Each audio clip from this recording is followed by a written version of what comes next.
Шкода Рапид 18 года. Пробег 92 тысячи километров.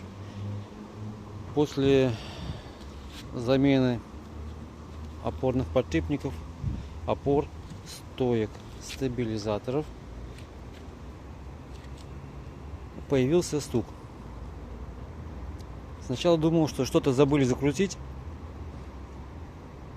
Ездил на станцию, но сказали, что все закручено. Ну вот, чтобы понять, что все-таки подозрение идет на опору или подшипник, то, что поменяли, сделал вот такую приблуду. Поднял машину на домкрат, сделал рычаг.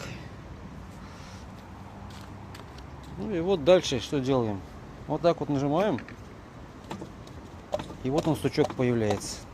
Долго думали, ну как же так, все вроде новое поменяли. Поставили все, и вдруг на тебе идет стук. Ну и вот, нажимая на доску ногой,